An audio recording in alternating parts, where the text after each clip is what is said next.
ओम काली. आजचा आपला विषय जो मांढरच्या काळूबाईची सेवा साधना उपासना करतो त्याच्यासाठी खूप महत्त्वाचा आहे आणि बाकी सगळ्यांसाठीच महत्त्वाचा आहे, त्याला जाणून घ्यायचं आहे. असं सांगितलं जातं आहे की काळूबाईला लवंगाची माळ, जो काळूबाईची सेवा करतो, जो साधना करतो, त्याला काळूबाईचा संचार आहे, त्याला लवंगाची माळ ही त्याच्यापाशी पाहिजेच. आणि त्यांनी गुरुनी दिलेली लवंगाची माळ ही त्यांनी धारण केल्याशिवाय किंवा त्याच्यापाशी असल्याशिवाय काळूबाईची सेवा साधना जप तर तुझ्यापर्यंत पोचतच नाही आणि ते आपल्याला प्रसन्नच होत नाही. आता ह्याच्यावर आपल्याला आज बोलायचं आहे. आता ह्याच्यावर बोलायच्या अगोदर खरं काळूबाईचं मूळ तत्व काय आहे हे आपण जाणून घ्यायचं आहे. आता हा आपला पहिला भाग आहे. आता एका भागामध्ये सगळ्या गोष्टी सांगणं शक्य नाही, मी ह्याच्यावर दुसरा भाग तयार करणार आहे. तर काळूबाईचं जे मूळ तत्व आहे ते आपण जाणून घेतलं पाहिजे. आता ज्या वेळेस मूळ प्रकृती परांबा पराशक्तीच्या शक्तिकोशातून 3 शक्ती बाहेर पडलेल्या आहेत, महालक्ष्मी, महासरस्वती आणि महाकाली, या एका एका तत्वानं भारलेल्या आहेत. आता कुठलं? सत्व, रज आणि तम, ह्या तिन्ही शक्त्या सत्वगुणी, रजगुणी आणि तमगुणी, ह्या एक एक तत्व त्यांच्यापाशी आहे. मुळातच भगवती ही त्रिगुणात्मिका आहे, भगवतीपाशी सगळंच असतंय, परंतु त्यांनी एक जगाला सृष्टीला दाखवण्यासाठी एक तत्व धारण केलेलं आहे. आता या 3 देवांच्या अंशातून ह्या ज्या त्रिशक्ती आहेत त्यांच्याच अंशातून पृथ्वी तलावावरची सगळे जे भगवतीचे स्थान आहे ते तयार झालेले आहेत. आता त्यातली काळूबाई कुठल्या तत्वामध्ये पडते हे अगोदर आपण बघितलं पाहिजे. मुळातच काळूबाई जी आहे म्हणजे काळेश्वरी आईसाहेब आहेत, आपल्या ज्या मांढरच्या काळूबाई आहेत, ती महाकाली तत्वातून येते. महाकाली तत्व म्हणजे साक्षात पार्वतीचं तत्व, मूळ प्रकृती, परांबा पराशक्ती, उमा ह्यांच्या तत्वातून आपली काळूबाई येते आणि ती तमोगुणी स्वरूप धारण केलेलं आहे तिने.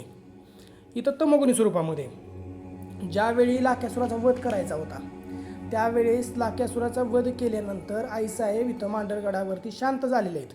म्हणजे मुळात जर आपण खरं बघायला गेलं, जसं रक्तबीजाच्या वधाच्या टायमाला काळूबाई म्हणजे कालेश्वरी आईसाहेब आहेत, म्हणजे महाकाली आईसाहेब आहेत, त्यांनी रक्तबीजाचा वध केल्यानंतर सुद्धा, रक्तप्राशन केल्यानंतर सुद्धा त्यांनी म्हणजे तांडव नृत्य चालू केलं होतं की त्यांना थांबवण्यासाठी साक्षात भगवान शिवशंकरांना पृथ्वी तलावावरती यावं लागलं होतं, त्यांच्या पायाखाली त्यांना झोपावं लागलं होतं, की त्याच्यामुळं त्या आईसाहेब शांत झाल्या होत्या.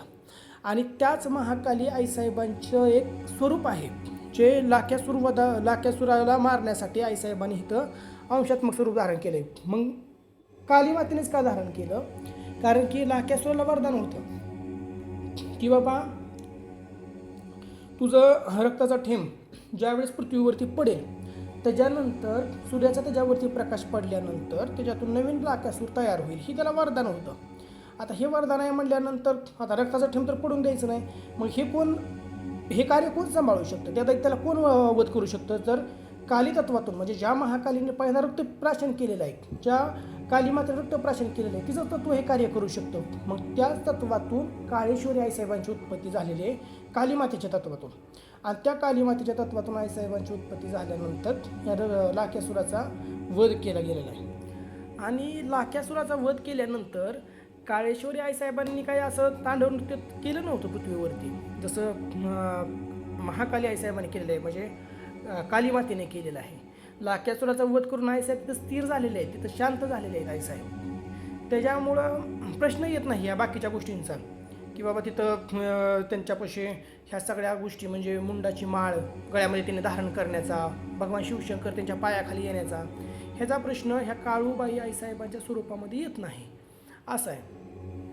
मग प्रश्न असा येतो की मग काळूबाई आईसाहेबांना लवंगाची माळ कशामुळं किंवा ती घ्यावीच लागते का, तिच्या उपासनेमध्ये ते लागतंच का? तर हो, तिच्या उपासनेमध्ये लवंगाची माळ ही लागते.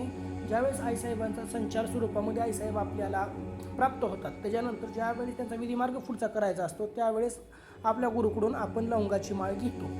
त्याचं कारणसुद्धा असं आहे की लवंगाची माळ ही एक, लवंग जे आहे ना ती एक उग्र स्वरूप आहे, एक तामसिक वस्तू आहे लवंग ही, आणि ही साक्षात मुंडाचं प्रतीक आहे, मुंडाचं प्रतीक आहे ते. आता काळूबाईंनी म्हणजे महाकाली आईसाहेबांनी ज्या वेळेस गळ्यामध्ये हे धारण केलेलं आहे, मुंडाची माळ धारण करून त्यांनी जे तांडव नृत्य केलेलं आहे, आणि त्याच मुंडाचं प्रतीक ही लवंगाची माळ कशामुळे होते?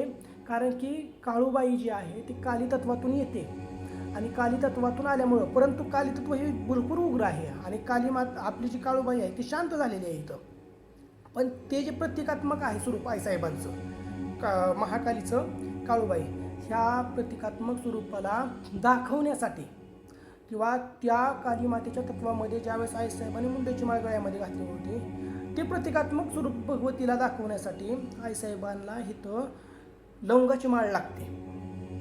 कारण की तत्व एक आहे दोघांचं सुद्धा. काली माता आणि काळूबाई ह्या एक आहेत आणि काली मातेने जे धारण केलेलं आहे मुंडाची माळ त्याचं प्रतिनिधित्व ही जी काळूबाईच्या स्वरूपामध्ये ही आपली लवंगाची माळ करत असते. हा तिचा विधी मार्ग आहे आणि ही तिच्या उपासनेमध्ये पाहिजेच पाहिजे. ज्यावेळेस महाकालीचं किंवा आपले जी काली माता आहे तिचा ज्यावेळेस मार्ग करायचा असतो पुढचा किंवा तिच्या विधिवत दीक्षा घ्यायची असते आपल्याला गुरूंकडून त्यावेळेस तिथं अस्थिमाळा दिली जाते किंवा तिला मुंडमाला म्हणतात. जी साक्षात त्या मुंडाचं प्रतिनिधित्व करतं त्याला अस्थिमाला म्हणजे मुंडमाला म्हणतात. ही महाकालीच्या उपासनेमध्ये पुढे गेल्यानंतर गुरूंकडून आपल्याला गुरुप्रदत्त होतात ह्या गोष्टी. आणि त्याच महाकालीचं जे स्वरूप आहे काळूबाई ह्या काळूबाईच्या मार्गामध्ये ज्यावेळेस आपण पुढं पाऊल टाकतो पुढं चालतो त्यावेळेस त्या मुंडमालाचं प्रतिनिधित्व करणारं जे लवंगाची माळ आहे ही आपल्याला भेटत असते. ज्या दोघांचं कार्य एकच आहे फक्त प्रतिकात्मक. अशा पद्धतीने आपल्याला ही जी लवंगाची माळ आहे ही आपल्या मनाने घ्यायची नाही ही आपल्याला गुरु देत असतात. आणि असं नाही की आपण काळूबाईची उपासना सुरू केली आणि आपल्यापाशी ते पाहिजेच असं काही नाही. अगोदर आपण ज्यावेळेस उपासना सुरू करतो त्यावेळेस आपण सात्विक पद्धतीने आईसाहेबांची उपासना करत असतो आणि ते असावंच आपल्याजवळ असं सुद्धा काही नाही. ही खूप पुढचा मार्ग झाला आणि ते नसताना आपली आईसाहेबांपर्यंत सेवा पोचणार नाही असं सुद्धा काही होत नाही. आईसाहेब आपली सेवा मान्य करून घेत असतात. ती जगाची आई आहे. तिचं लक्ष आपल्यावर सुद्धा आहे. तर खरं म्हणजे जसं तुमचा भाव आहे त्या पद्धतीने आईसाहेबांची सेवा साधना जप तप करून आईसाहेबांना तुम्ही प्रसन्न करून घेतलं पाहिजे. आणि काली मातेचं हे एक शांत स्वरूप असल्यामुळे आपले आईसाहेब जे आपल्या काळूबाई आईसाहेब आहेत ते काली मातेचं शांत स्वरूप असल्यामुळे तिथं मुंडमाला तिथं